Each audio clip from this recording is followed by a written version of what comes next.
Olá! Hoje a gente vai mergulhar em um dos maiores, se não o maior, desafio para gestores e contadores: o custeio da mão de obra direta. E para guiar a gente nessa jornada, vamos usar os estudos do professor Dr. Francisco Lorenz. O objetivo aqui é bem claro: descobrir qual é o custo real por trás de cada funcionário e, mais importante, como é que isso impacta o negócio como um todo. Vamos lá? E para começar, vamos direto ao ponto com aquela pergunta que tira o sono de qualquer gerente. Afinal, quanto um funcionário que recebe um salário mínimo custa de verdade para a empresa? Pode acreditar, a resposta vai muito além daquele valor que está no contra-cheque. Pois é, o salário é só a pontinha do iceberg. Ignorar todos aqueles custos que ficam escondidos, sabe, encargos, benefícios, direitos, é um erro perigoso. Isso afeta diretamente a precificação dos produtos, a margem de lucro e, no fim das contas, pode comprometer a saúde financeira e o futuro da empresa. Então, para a gente desvendar esse mistério, primeiro a gente precisa entender o que é esse tal de custo oculto da mão de obra. E o ponto de partida é uma distinção que é chave para tudo: a diferença entre mão de obra direta e mão de obra indireta. A diferença, na verdade, é bem simples de pegar. A mão de obra direta, que a gente chama de MOD, é quem literalmente põe a mão na massa no produto. Pense no operador de máquina, no soldador. Já a mão de obra indireta, ou MOI, é a galera que dá o suporte para a produção acontecer. O supervisor, a equipe de manutenção. O trabalho deles é essencial, claro, mas fica difícil a gente apontar e dizer: olha, essa hora do supervisor foi usada nesse parafuso específico. E essa imagem aqui, ela ilustra perfeitamente o que é a MOD. É o esforço humano que pega a matéria-prima e, com técnica, com tempo, transforma naquilo que o cliente vai receber lá na ponta. É, sem dúvida, o coração da produção. Bom, agora que essa base teórica está clara, vamos para a parte que interessa, a prática. Chegou a hora de calcular o custo-hora real de um funcionário. Vamos juntos desvendar todos os números que se escondem atrás de uma simples folha de pagamento. E essa aqui vai ser a nossa bússola. A fórmula parece simples, mas o poder dela é gigante. Basicamente é o gasto total anual com aquele empregado dividido pelas horas totais que ele de fato está disponível para produzir durante o ano. Vamos construir cada pedacinho dessa equação. Para calcular o custo anual, o ideal é pensar em camadas. A primeira camada, a base, é o salário anual. Ok. Na segunda, a gente adiciona os direitos trabalhistas, como o 13º e o terço de férias. E por cima, na terceira camada, que é onde muitos gestores escorrega, vem os encargos sociais, como INSS e FGTS. E quando a gente soma tudo isso para um salário base de R$ 1.621 projetado para 2026, o custo anual para a empresa dá um salto e vai para R$ 29.350,91. Pensa bem, é um valor quase 50% maior que o total dos salários nominais pagos no ano. É impressionante, não é? Certo. Agora a gente já tem o custo total, que é a parte de cima da nossa fórmula. Falta descobrir a parte de baixo. Quantas horas essa pessoa realmente trabalha no ano? O ano tem 365 dias, mas é claro que ninguém trabalha todos eles.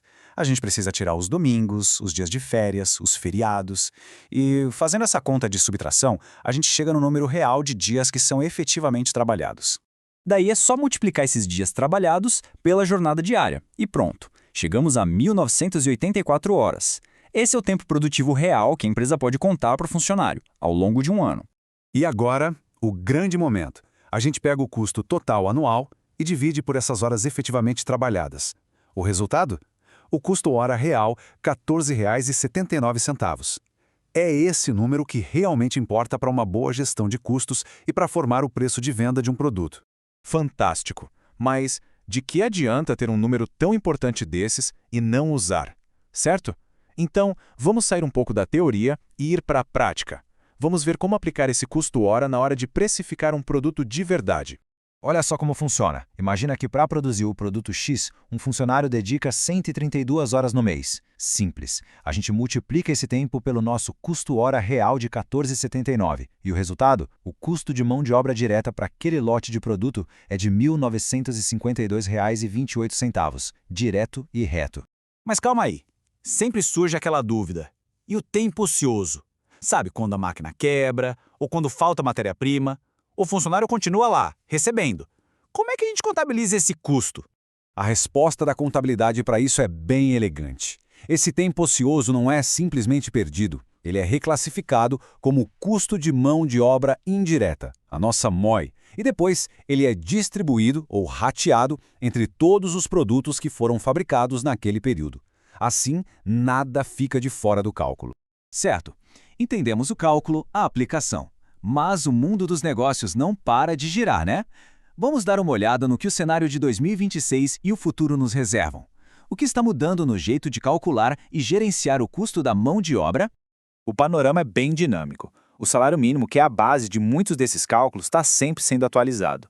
O E-Social, por outro lado, veio para centralizar e, teoricamente, simplificar as obrigações, mas isso exige uma precisão ainda maior nos dados. E, algo muito importante, estão surgindo novos custos indiretos, ligados a coisas como saúde mental e ergonomia. Isso reflete uma nova consciência sobre as relações de trabalho. E essa citação resume uma tendência importantíssima. A tecnologia, principalmente a automação, não muda só a produção, ela muda o jeito como a gente mede as coisas. O controle do tempo improdutivo, que antes era uma dor de cabeça, agora fica muito mais preciso com os sistemas digitais. E isso, claro, impacta diretamente o custeio. Isso tudo nos deixa com uma pergunta para refletirmos sobre o futuro. Conforme a automação e a inteligência artificial avançam, como isso vai transformar a própria natureza do custo da mão de obra? O que vai ser MOD e o que vai ser MOI numa fábrica totalmente inteligente? Fica aí a reflexão. Se esta análise ajudou a iluminar um pouco mais a gestão de custos, imagine o quanto pode ajudar outras pessoas. Por isso, fica aqui o convite. Inscreva-se no canal para mais conteúdos assim, salve este material para poder consultar sempre que precisar e, claro, compartilhe com seus colegas e em suas redes sociais. Afinal, conhecimento aplicado é poder. A gente se vê na próxima.